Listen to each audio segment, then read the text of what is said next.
Why would I stop gardening when it's so rewarding? And I'm able to feed my family, which is so much more rewarding because we are eating healthy food that we grew ourselves.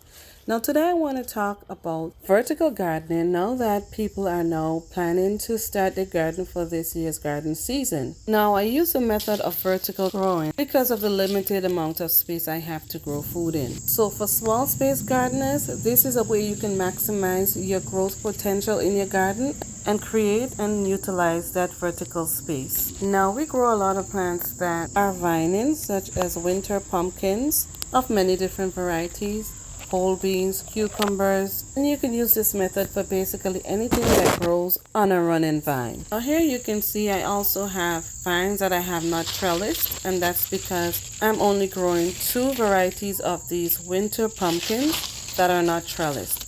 And you can see there's room for this one right here, so this one. So there's two different varieties and two different vines that I'm controlling on ground. And I actually had to put some risers under the fruits so that way they're not directly touching the ground, just to keep it safe from bugs and any critters that might be looking for a free meal. Now, growing vertically, you maximize your ground space and you have more room to plant other crops or even flowers and herbs that will take up less space than a running vine would. Now, there are a lot of varieties of bushier vines rather than long running vines that may be well adapted to your grow zone. So you can look into it and see what works for you, especially with the type of season you may have. Now, here is an acorn squash that is more bushier than a running vine, even though it does run.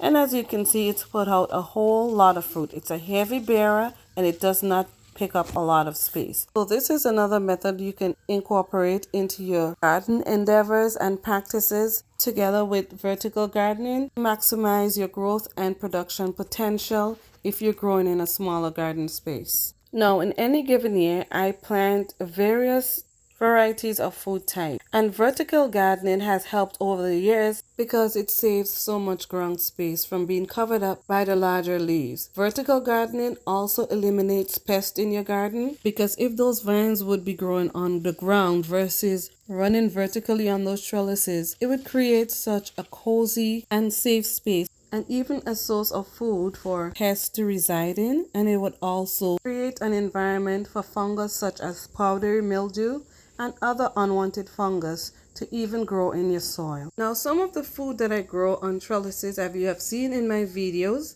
they are heavy. The pumpkins are very heavy. And while that fruit is growing, I occasionally check to make sure that the trellis can withstand the weight of the fruit that's growing on it, because oftentimes there are multiple fruits growing on the trellises, and therefore I sometimes have to make adjustments to provide adequate stability so the trellis can withstand the weight of the fruits that are growing on it. So garden season is approaching, and if you want to maximize your growth space potential and your production for this and future garden season, try vertical gardening. It's absolutely the way to go.